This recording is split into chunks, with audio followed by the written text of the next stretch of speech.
welcome to the news update in AFRICUNIA television, bringing you updates from our studio here in Lagos, Nigeria, the nation's commercial capital. I am Deborah Ezeh. Looking into the African scene today, after 2 weeks of delay and postponement, the governing All Progressives Congress APC yesterday began screening its presidential aspirants. At the close of the sale of firms on May 10th, 28 expressions of interest and nomination forms were bought for those seeking to succeed President Muhammadu Buhari.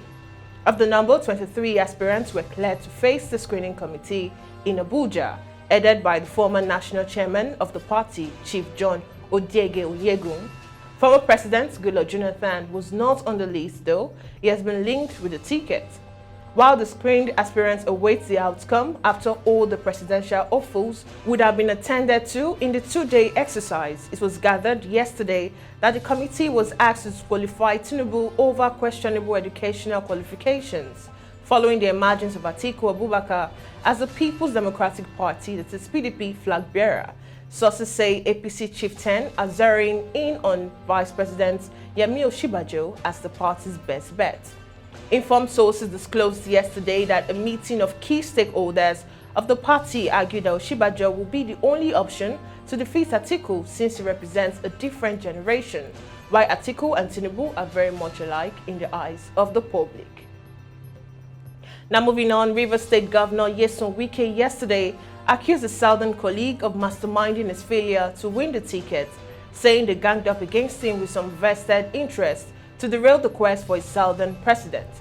He stated that the efforts he put up to clinch the People's Democratic Party presidential ticket sent a strong message to the north, stressing that never again would anyone underestimate the capacity of the south to secure the country's presidency. Wike spoke in Port Harcourt in his first public comments on the PDP presidential convention at the weekend in Abuja, where he lost the presidential ticket to former Vice President Atiku Abubakar.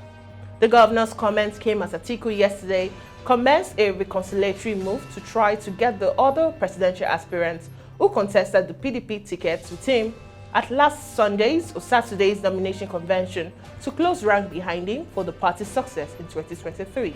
The Rivers governor described as shameful the inability of some of those who were part of the agreement to stick to the deal when it mattered, accusing them of betrayal.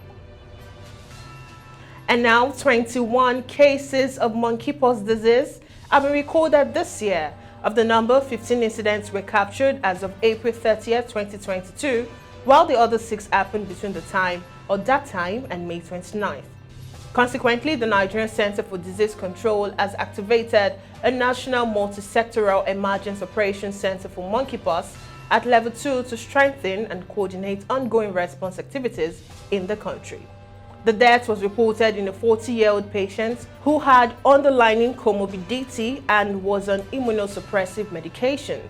NCDC said genomic surveillance is ongoing at its National Reference Laboratory in Abuja, and so far all of the cases have been confirmed to be caused by the West African clade monkeypox virus. The May 2022 monkeypox situation report can be accessed, it also added. NCDC, however, stressed that the public should be aware of the risks associated with the pox and adhere to public health safety measures. Now in Burkina Faso, investigations are ongoing for the mine as 2 more dead bodies have been recovered, bringing the total of victims to 6, while 2 miners are still missing. Unexpected torrential rains flooded the mine 6 weeks ago, trapping 8 miners working at a depth of more than 500 meters. Despite diminishing hopes, rescue efforts continue, and experts have been flown in from Canada, Australia, and South Africa to help with the operations. The group consisted of 1 Tanzanian, 1 Zambian, and 6 Burkinabes, and the authorities are yet to reveal the identities of the bodies that were recovered. We now head to the foreign scene where Nepali search and rescue teams today recovered the body of the last of 22 people aboard a small plane that crashed in the Himalayas 2 days earlier, and also found the flight's video recorder. 2 Germans, 4 Indians, and 16 Nepalis were under the Avilan, Canada twin Otter aircraft that crashed 15 minutes after taking off from the tourist town of Pokhara on Sunday morning. A spokesperson for the Civil Aviation Authority of Nepal said the plane had only the voice recorder to preserve ground-to-air and air-to-air conversation. The Nepali government has set up a 5-member panel to determine the cause of the crash and suggest preventive measures for the aviation sector. And now moving on, a ship has left the Ukrainian port of Mariupol for the first time since Russia took the city and is headed east to Russia with a load of metal. The Russian-backed separatist leader of the Ukraine breakaway region said on Tuesday. Ukraine said the shipment of metal to Russia from Mariupol, whose capture gave Moscow an overland bridge linking mainland Russia and pro-Russian separatist territory to annexed crime, amounted to looting. Russia seized full control of Mariupol earlier this month when more than 2,400 Ukrainian fighters surrendered at the besieged Azovstal steelworks. Russia said last week that the port had been demined and was open again to commercial vessels. And now, meanwhile, Israel signed a free trade agreement with the United Arab Emirates on Tuesday, its first big trade accord with an Arab state, and a move aimed at boosting trade between the two Middle East nations. The pact was signed in Dubai after months of negotiation, as the president of the UAE Israel Business Council, Doreen Barak, said the trade agreement defined tax rates, imports, and intellectual property, which would encourage more Israeli companies to set up offices in the UAE, particularly in Dubai. The council predicts there will be almost 1,000 Israeli companies working in or through the UAE by the end of the year, doing business with South Asia, the Far East, and Middle East. Ahead of the signing, Israel Economy Ministry had said the accord will remove tariffs on food, agriculture, cosmetics, medical equipment, and medicine. Now, still on the foreign scene, Canada's government introduced legislation to implement a national freeze on the sale and purchase of handguns as part of a gun control package that would also limit magazine capacities and ban some toys that look like guns. The new legislation, which resurrects some measures that were shelved last year amid a national election, comes just a week after a gunman killed 19 children and 2 teachers in their classroom in Uvalde, Texas.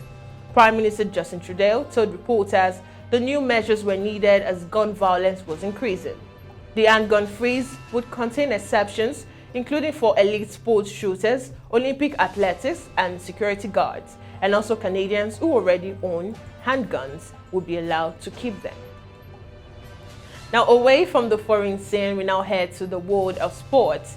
Liverpool Chief Executive Billy Hogan is incredibly surprised by the deeply hurtful comments made earlier on Monday by the French Sports Minister Amélie regarding the chaos before the Champions League final in Paris. Amélie blamed Liverpool fans being let out in the wild, but Hogan has responded by saying those comments were deeply hurtful to the club. Liverpool supporters were unable to access the Stade de France smoothly ahead of the clash with Real Madrid, which had to be delayed for more than 30 minutes as a result. Hogan's comments came in a Q&A discussion, the club's response to the issue which affected Liverpool's travelling fans in the French capital. He addressed Amélie saying, "I would just say we're incredibly surprised that someone in that position would make comments in the first place at this point, when we haven't had adequate time to understand what happened." And finally, Inter Milan will meet Romelu Lukaku's lawyer to inquire about the feasibility of a potential move back to Serie A. Lukaku moved to Chelsea for £97.5 million last summer and admitted his desire to return to Inter in the future in a controversial interview. Inter CEO Mariupol says the club are in no rush over Lukaku's potential return, but remain keen on re-signing him this summer. However, they will struggle to offer Chelsea anything near the fee they received from them for the Belgian striker last summer. Lukaku failed to justify his hefty price tag this season, struggling for game time under Thomas Tuchel, despite finishing the season as the club top scorer with 15 goals. And that concludes the news update today on AFRICUNIA Television. And for more information on our top stories and other programs, you can watch AFRICUNIA Television News on our YouTube channel on www.youtube.com/africunia.tv. You can also follow us on all our social media platforms on Instagram, Facebook, and on Twitter, respectively. Link us up on www.africunia.tv. Once again, I am Deborah Ezeh. Many thanks for joining us.